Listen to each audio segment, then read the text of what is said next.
Nah, sebelum kita membahas tentang struktur perumpamaan, ada baiknya kita mengenal dulu perumpamaan dari sudut pandang sejarahnya. Perumpamaan sebagai bentuk pengajaran sudah dikenal jauh sebelum zaman Tuhan Yesus. Dalam tradisi Yahudi, perumpamaan dalam bahasa Ibraninya mashal sering digunakan dalam berbagai bentuk sastra, termasuk dalam kitab-kitab kebijaksanaan seperti Amsal, Pengkhotbah, dan Mazmur. Kata masal dapat merujuk pada peribahasa, pepatah, alegori, atau perumpamaan yang mengandung hikmat. Dalam sejarahnya, masyarakat Timur Dekat kuno, termasuk juga bangsa Israel, sering menggunakan perumpamaan ini untuk menyampaikan ajaran moral, kebijaksanaan, atau kebenaran spiritual melalui gambaran dari kehidupan sehari-hari. Kalau kita melihat sejarah seperti ini, itu berarti bahwa ketika Tuhan Yesus Kristus di dalam sepertiga pengajarannya menggunakan perumpamaan, bahwa sesungguhnya masyarakat Yahudi pada waktu itu tidak terlalu kaget dengan metode perumpamaan ini. Karena dalam sejarahnya, dalam masyarakat Yahudi kuno, perumpamaan pun sudah sering dipakai di dalam komunikasi masyarakat untuk menyampaikan hal-hal yang dianggap sulit, tetapi dengan perumpamaan yang sulit tadi akhirnya dapat menjadi mudah untuk dimengerti. Sekarang kita coba lihat perumpamaan di dalam Perjanjian Lama.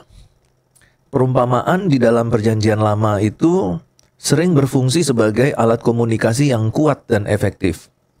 Beberapa contoh penggunaan perumpamaan di dalam Perjanjian Lama itu menunjukkan bahwa gaya bahasa ini digunakan untuk berbagai tujuan, termasuk untuk pengajaran, teguran, dan juga nubuat. Yang pertama, misalnya kita bisa lihat dari perumpamaan Nabi Nathan kepada Raja Daud yang terdapat di dalam 2 Samuel 12 ayat 1-7. Perumpamaan Nabi Nathan ini digunakan sebagai bentuk teguran profetik. Setelah Daud berdosa dan mengambil Batsheba dan membunuh suami Batsheba yaitu Uria, Nabi Nathan kemudian menggunakan perumpamaan tentang orang kaya yang mengambil domba satu-satunya milik orang miskin untuk menggambarkan dosa Daud. Perumpamaan ini kemudian membuat Daud sadar akan kesalahannya dan kemudian bertobat. Menurut Joakim Yeremias, perumpamaan ini menunjukkan bagaimana sebuah perumpamaan ini dapat berfungsi sebagai alat untuk mengungkapkan kebenaran secara tidak langsung dan membuat pendengar akhirnya menyadari kesalahan mereka tanpa langsung dikonfrontasi. Kemudian di dalam Yesaya 5 ayat 1-7, yaitu tentang perumpamaan pohon anggur. Yesaya menggambarkan bangsa Israel ini sebagai kebun anggur yang ditanami Tuhan, tetapi justru menghasilkan buah yang buruk.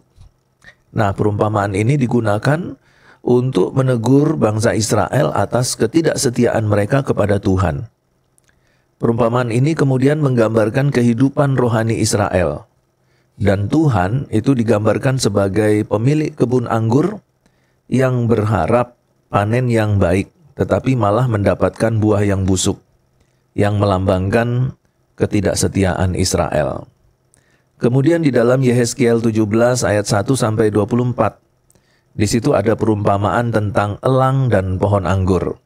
Nah, jadi dari contoh-contoh di atas terlihat bahwa perumpamaan di dalam Perjanjian Lama sering digunakan oleh para nabi untuk menyampaikan teguran atau peringatan kepada bangsa Israel. Nah, sekarang kita melihat perumpamaan yang digunakan dalam masyarakat Yahudi di zaman Tuhan Yesus. Dan pada masa Tuhan Yesus, perumpamaan telah menjadi satu bentuk pengajaran utama dalam tradisi rabbinik, ya, tradisi pengajaran Yahudi, terutama dalam literatur rabbinik, yaitu literatur yang ditulis oleh para rabi. Nah, para rabi itu menggunakan masal atau perumpamaan untuk menjelaskan hukum Taurat dan memberikan wawasan tentang kehidupan rohani.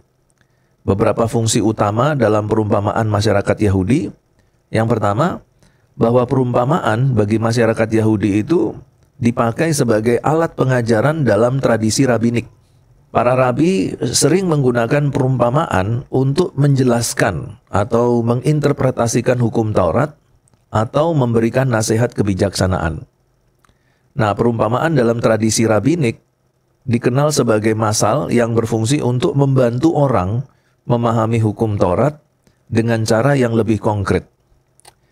Nah, menurut seorang teolog David Flusser, seorang ahli Yudaisme dan kekristenan awal, banyak perumpamaan Tuhan Yesus itu juga memiliki kemiripan dengan pengajaran para rabi Yahudi, tetapi dengan kedalaman spiritual yang lebih besar. Kemudian perumpamaan oleh para rabi Yahudi itu juga dipakai sebagai bentuk komunikasi yang mudah dipahami oleh orang biasa. Karena mayoritas orang Yahudi pada zaman itu adalah petani, nelayan, dan pedagang, maka perumpamaan dengan menggunakan elemen kehidupan sehari-hari seperti benih, ladang, ternak, dan perdagangan itu dapat dipakai untuk menyampaikan pesan-pesan rohani, sehingga pesan-pesan rohani yang sulit itu akan menjadi lebih mudah dipahami. Misalnya saja di dalam Matius 13 ayat 1-23, di situ ada perumpamaan tentang benih dan tanah yang menggambarkan bagaimana orang menerima firman Tuhan dengan cara yang berbeda-beda. Lalu perumpamaan dalam masyarakat Yahudi itu juga dipakai sebagai sarana menyampaikan kritik sosial dan keagamaan. Nah, banyak perumpamaan digunakan untuk mengkritik pemimpin agama seperti orang Farisi dan ahli Taurat yang dianggap munafik di dalam menjalankan ajaran Tuhan. Yesus sering menggunakan perumpamaan untuk menegur mereka secara tidak langsung, sehingga mereka yang mendengarnya harus berpikir lebih dalam tentang makna yang tersembunyi di dalam perumpamaan Tuhan Yesus. Misalnya saja di dalam Lukas 10 ayat 25-37, yaitu tentang perumpamaan tentang orang Samaria yang baik hati. Ini sebenarnya menyindir ya, karena orang Samaria itu sebenarnya kalau kita lihat dari sudut pandang sosial dan politik, orang Samaria itu adalah sebenarnya musuh bebuyutannya orang Yahudi. Tetapi di sini Tuhan Yesus memakai orang Samaria sebagai seorang yang murah hati, yang menolong orang Yahudi yang memusuhi mereka. Gitu. Lalu yang keempat, orang Yahudi, nah masyarakat Yahudi juga menggunakan perumpamaan itu sebagai cara untuk menyembunyikan atau mengungkapkan kebenaran secara bersamaan. Jadi di satu sisi kebenaran itu disembunyikan, di sisi lain kebenaran itu juga dinyatakan secara bersamaan di dalam sebuah perumpamaan. Misalnya saja di dalam Matius 13 ayat 10-17, di mana Tuhan Yesus menjelaskan bahwa Ia berbicara dalam perumpamaan agar hanya mereka yang benar-benar mencari kebenaran yang dapat memahami. Jadi dengan kata lain, perumpamaan di sini berfungsi sebagai bentuk penyaringan rohani. Hanya mereka yang memiliki hati yang terbuka yang dapat menangkap makna dari sebuah perumpamaan Tuhan Yesus. Nah, menurut seorang teolog yang bernama N.T. Wright, bahwa perumpamaan Yesus ini berfungsi sebagai cara untuk menyaring pendengar dan menguji apakah mereka memiliki hati yang terbuka terhadap kerajaan Allah. Nah, sekarang kita mau lihat tentang struktur perumpamaan. Kalau kita lihat dari struktur perumpamaan itu yang tadi kita ketahui dalam bahasa Ibrani masal, di dalam Alkitab itu bukan sekedar cerita ilustratif, tetapi juga di dalam perumpamaan itu ada struktur yang sistematis, di mana di dalam perumpamaan yang memiliki struktur sistematis ini juga memiliki tujuan teologis. Nah, struktur perumpamaan itu akan menentukan bagaimana pesan utama itu disampaikan secara progresif ya kepada para pendengar. Menurut Joakim Yeremias, perumpamaan Tuhan Yesus bukan hanya cerita moral, tetapi juga mengandung kejutan, mengandung ironi, dan juga mengandung pesan mendalam yang menuntut respon dari pendengar. Nah, sementara itu C. Hadot juga menekankan bahwa perumpamaan harus dipahami dalam konteks historis dalam budaya saat itu, bukan hanya ditafsirkan secara alegoris. Nah, di dalam struktur perumpamaan ini ada dua struktur, yaitu struktur sederhana dan yang kedua adalah struktur yang sempurna. Sekarang kita lihat dulu struktur perumpamaan yang sederhana. Biasanya sebuah perumpamaan itu terdiri dari 3 unsur. Jadi di sini ada 3 unsur perumpamaan sebagai satu struktur yang sederhana. Yang pertama sebab atau latar belakang perumpamaan. Unsur yang kedua itu isi perumpamaan. Lalu unsur yang ketiga yang bagian terakhir yaitu pengajaran atau penutup. Nah, jadi kalau kita lihat di sini, kalau kita membaca perumpamaan Tuhan Yesus, maka kita perlu menitik beratkan pada bagian terakhir perumpamaan. Karena di situ kemungkinan besar ada pengajaran-pengajaran yang disampaikan. Sekarang kita lihat dari pengertian sebab perumpamaan dulu ya. Ya, unsur yang pertama tadi, dari unsur sederhana, dari struktur sederhana. Jadi yang dimaksudkan sebab perumpamaan adalah latar belakang perumpamaan. Biasanya hal ini nampak atau dapat dibaca dari konteksnya, walaupun ada kalanya tidak begitu jelas. Ya, jadi sebab perumpamaan itu dia di bagian awal perumpamaan. Kalimat-kalimat pertama dari sebuah perumpamaan, nah itu yang disebut dengan sebab perumpamaan. Lalu kemudian yang kedua adalah isi perumpamaan. Jadi perumpamaan Tuhan Yesus itu dapat dibagi menjadi 2 macam corak. Yang dimulai dengan kata benda dalam kasus nominatif, itu berarti tanpa satu formula pembahasan. Tapi kemudian ada juga bentuk yang dimulai dengan berbagai formula pendahuluan. Misalnya saja seumpama, sama seperti, apabila, ya. Atau juga bisa dalam bentuk pertanyaan. Misalnya dalam Matius 24 ayat 45. Atau juga dalam bentuk kondisional. Dalam Matius 18 ayat 12. Kadang-kadang juga ditulis dalam bentuk perintah. Misalnya dalam Matius 5 ayat 25. Jadi di sini penafsir juga harus sungguh menguasai jalan cerita dan arti harafiah dari perumpamaan tersebut. Penafsir juga dituntut untuk menguasai budaya, adat istiadat, situasi kondisi atau keadaan, sejarah pada waktu itu. Dan untuk memahami ini, ya tentu di sini latar belakang dan analisa latar belakang itu mengambil peranan yang penting. Jadi kalau kita misalnya saja membahas tentang perumpamaan garam dan terang dunia, ya kita harus mencari informasi yang dimaksudkan terang pada waktu itu seperti apa. Apa sumber terang pada waktu itu? Oh, pelita. Garam itu seperti apa? Apakah garam pada waktu di zaman Tuhan Yesus sama dengan garam pada waktu masa kita sekarang? Nah, jadi hal-hal seperti ini kita harus menggali informasi sebanyak-banyaknya. Ya, dalam dunia keseharian bangsa Israel pada waktu itu seperti apa gambarannya? Nah, tujuannya adalah dengan memahami pengalaman-pengalaman keseharian masyarakat Yahudi, kita dapat mengerti makna dari sebuah perumpamaan, dan juga dengan demikian kita semakin dimudahkan untuk menangkap pengertian-pengertian rohani yang tersimpan di dalam sebuah perumpamaan, yang tersembunyi di dalam sebuah perumpamaan. Nah, kemudian unsur ketiga dari struktur sederhana perumpamaan yaitu ada pengajaran atau penjelasan atau juga disebut sebagai bagian penutup.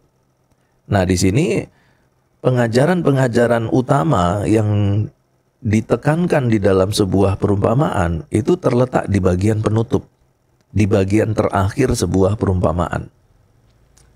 Jadi biasanya itu pada bagian-bagian kalimat-kalimat terakhir gitu ya. Inilah yang biasanya menjelaskan kebenaran yang tercantum di dalam perumpamaan. Misalnya saja dalam Matius 20 ayat 1 sampai 16, di situ menekankan kemurahan hati Allah. Dan ini dapat dibaca pada bagian akhir dari perumpamaan itu. Jadi perlu diperhatikan di sini ada kalanya apa yang kelihatannya seperti penutup dari sebuah perumpamaan, tetapi sebenarnya di situ ada satu konklusi, ya, jalan keluar dari satu bagian Alkitab yang lebih luas.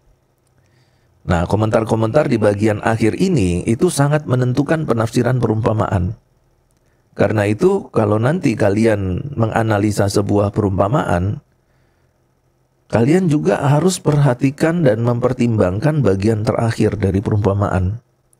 Jangan sampai nanti ketika kita membuat suatu penilaian, ada nilai rohani seperti apa, nah nilai rohaninya nggak cocok dengan bagian terakhir. Nah, itu berarti salah. Ya, itu salah analisa. Penilaian kita tentang hal-hal rohani yang ada di dalam perumpamaan itu harus sinkron dengan bagian akhir perumpamaan. Ya, sebagai inti dari pengajarannya. Nah, itu adalah struktur sederhana sebuah perumpamaan, ya. Jadi ada sebab, itu di bagian pembukaan, lalu ada isi perumpamaan, dan kemudian di bagian penutup ada pengajaran perumpamaan. Bagaimana dengan struktur yang sempurna? Nah, kalau struktur yang sempurna itu dapat terbagi menjadi 5 bagian, yaitu pembukaan, kemudian ada tokoh dan objek utama, lalu kemudian ada konflik, dan kemudian ada klimaks perumpamaan, dan yang terakhir adalah resolusi dan ajaran moral. Nah, jadi kalau kita lihat dalam struktur yang sempurna, dalam pembagian perumpamaan itu lebih mendetail, ya. Mari kita lihat satu persatu dari struktur perumpamaan yang sempurna. Yang pertama adalah pembukaan. Nah, pembukaan perumpamaan itu biasanya dimulai dengan latar belakang atau konteks yang akrab bagi pendengar. Misalnya contoh perumpamaan tentang benih dan tanah di dalam Matius 13 ayat 3 sampai 9.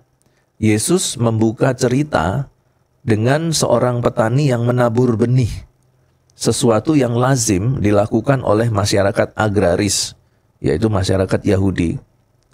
Jadi Tuhan Yesus membuka dengan ada seorang petani yang menaburkan benih, gitu. Nah, ini adalah bagian pembukaan. Jadi dia menggunakan unsur kehidupan sehari-hari, pertanian, perdagangan, ya, keluarga, atau relasi sosial. Dan ini adalah bagian pembukaan. Lalu kemudian unsur yang kedua dalam struktur perumpamaan yang sempurna, yaitu berkaitan dengan tokoh atau objek utama dari perumpamaan. Nah, biasanya terdapat 2 atau lebih tokoh utama yang mewakili konsep rohani tertentu. Nah, jadi kita harus perhatikan di dalam perumpamaan itu ada tokoh siapa. Lalu kemudian kita perhatikan kontrasnya. Kontras antara 2 tokoh atau situasi yang sering muncul yang nanti bisa menyoroti pesan utamanya. Misalnya ya, dalam perumpamaan anak yang hilang dalam Lukas 15 ayat 11 sampai 32, di situ ada 3 tokoh utama. Anak bungsu itu mewakili pendosa yang bertobat. Kemudian ada anak sulung melambangkan orang Farisi yang tidak memahami anugerah. Lalu kemudian ada tokoh bapa yang menggambarkan kasih Allah yang menerima pendosa yang kembali untuk bertobat. Nah, ini contoh ya di dalam unsur yang kedua berkaitan dengan tokoh dan objek utama dari perumpamaan. Kemudian unsur yang ketiga itu berkaitan dengan konflik atau perubahan. Perumpamaan itu seringkali memiliki unsur konflik atau ketegangan yang mengarahkan pendengar pada satu refleksi rohani. Nah, konflik itu bisa berupa tantangan, bisa berupa keputusan moral, atau kebingungan karakter di dalam cerita. Misalnya contoh Lukas 10 ayat 25 sampai 37. Itu berkaitan dengan perumpamaan tentang orang Samaria yang baik hati. Ya, konflik muncul saat seorang Yahudi yang diserang perampok diabaikan oleh imam dan orang Lewi, tetapi malah ditolong oleh seorang Samaria yang notabene orang Samaria ini adalah musuh tradisional dari orang Yahudi. Nah, menurut seorang teolog Craig L. Blomberg, unsur konflik di dalam perumpamaan itu seringkali berfungsi untuk menantang asumsi teologis dan sosial pendengar, sehingga mereka harus menilai kembali pemahaman mereka tentang Tuhan dan hukum. Nah, pada bagian ini ada satu contoh lagi yang menarik yang bisa kita pakai sebagai contoh berkaitan dengan konflik atau klimaks tadi. Konflik ya, konflik atau perubahan, yaitu tentang perumpamaan seorang bendahara yang tidak jujur. Dikatakan bahwa ada seorang tuan yang memiliki kebun anggur yang luas. Dia memiliki seorang bendahara. Dan menurut laporan masyarakat, bendahara ini ternyata dituduh telah melakukan sesuatu, ya dalam tanda petik ya mungkin mengkorupsi, sehingga dituduhkan ke bendahara ini dia melakukan sesuatu yang tidak jujur. Ya. Lalu kemudian konflik terjadi.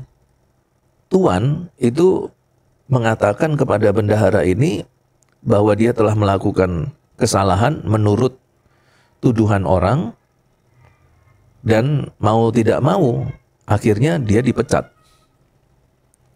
Konflik muncul. Apa konfliknya? Tokoh ini, yaitu bendahara ini, dia tidak bisa kerja. Nyangkul tidak bisa. Kalau mengemis dia malu. Akhirnya dia berpikir, gimana caranya ketika nanti dia keluar dari pekerjaan ini, tapi nanti di luar sana dia ditolong. Akhirnya bendahara ini dia manggil semua orang yang punya utang, lalu ditanya, kamu punya utang berapa? Nah, nanti untuk lebih jelasnya nanti bisa lihat di dalam perumpamaan itu. Nah, akhirnya ketika dia dikeluarkan, dia sudah melakukan banyak kebaikan, dan akhirnya orang-orang yang tadi ditolong sekarang ganti menolong dia. Lalu tuan itu mengatakan bahwa tuan itu memuji kecerdikan dari bendahara ini. Nah, ini kan aneh.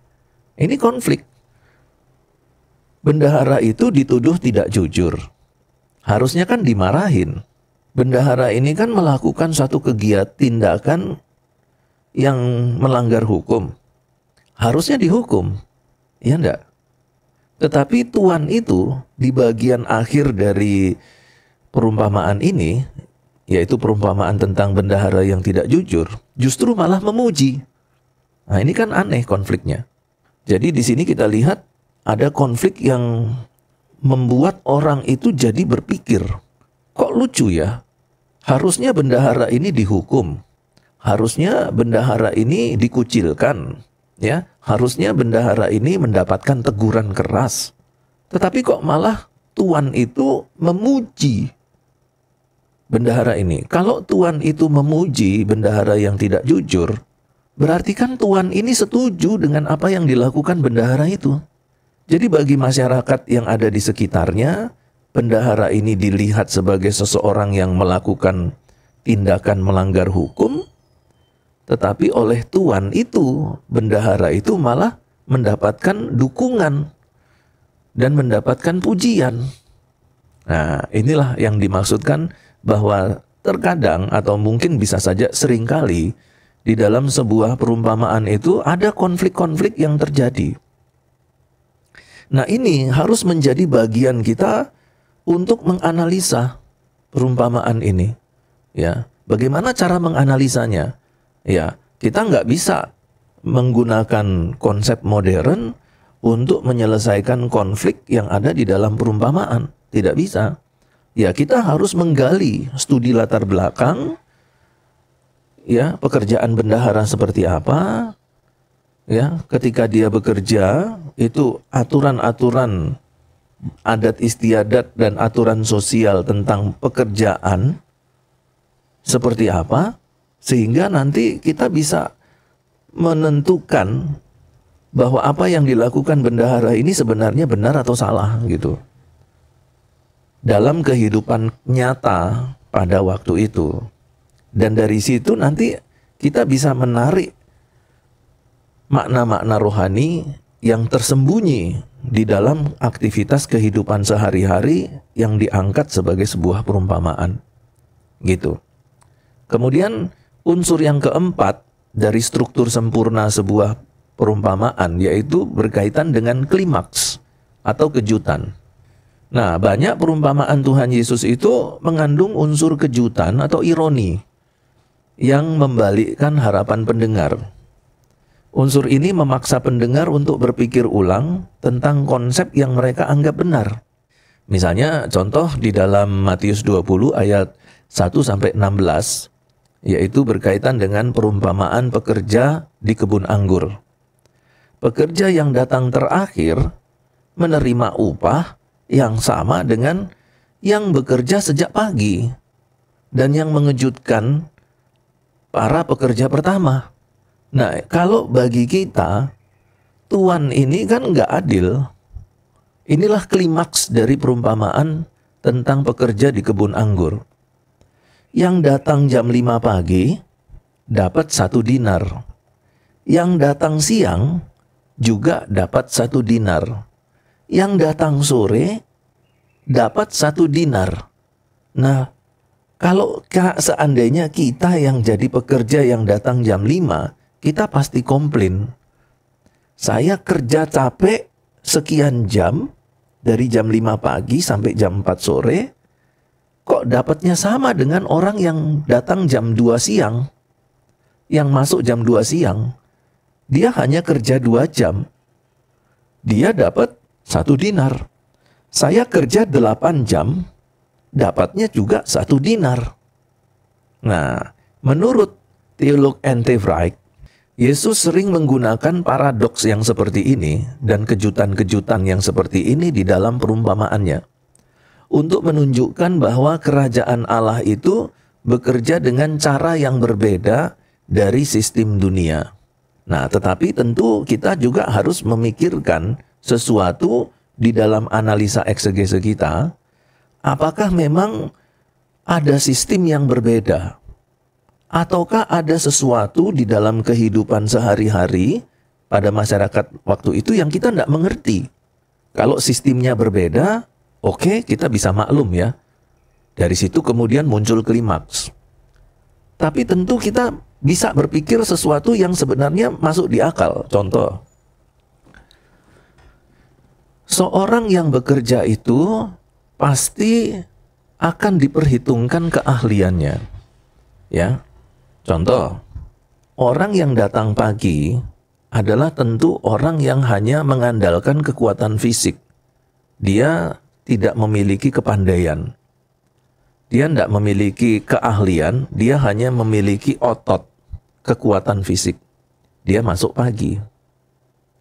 Kemudian, setelah dia petik buah, ada orang yang kedua datang siang hari, jam 12. Orang ini memiliki keahlian packing, pengepakan. Jadi tadi buah-buah yang sudah dipanen oleh orang yang kedua mulai dihitung, disusun berdasarkan besar kecilnya buah, Nah, orang itu keahliannya seperti itu. Nah, orang yang keahliannya seperti itu, nggak mungkin dia datang pagi. Karena kalau dia datang pagi, dia jadi nganggur. Untuk apa dia datang pagi? Ya kan? Buah belum dipetik. Dia bekerja setelah buah dipetik. Gitu. Lalu kemudian yang ketiga, ada orang yang datang hampir selesai. Yaitu jam 2 atau jam 3 sore baru datang. Nah, ternyata ini adalah seorang yang memiliki kepandaian menulis dan menghitung. Berhitung, dan tidak semua orang Yahudi pada waktu itu bisa menulis dan bisa berhitung. Tidak semua orang. Hanya orang-orang tertentu saja. Dan orang-orang yang punya keahlian menulis dan menghitung ini, menghitung seluruh pekerjaan yang sudah dilakukan dari pagi sampai sore, sampai siang. Ya, berapa keranjang, berapa buah yang kecil-kecil, berapa keranjang, ya. Lalu dikalikan berapa, nanti jumlahnya semuanya berapa. Nah, itu hanya orang yang datang sore itu yang bisa melakukan itu. Jadi kalau dilihat semuanya bekerja, yang datang pagi bekerja, yang datang siang juga bekerja, yang datang sore bekerja sesuai keahliannya. Dan Tuhan kemudian memberikan nilai upah 1 dinar kepada semua orang yang kerja. Yang kerja sore dapat 1 dinar karena keahliannya.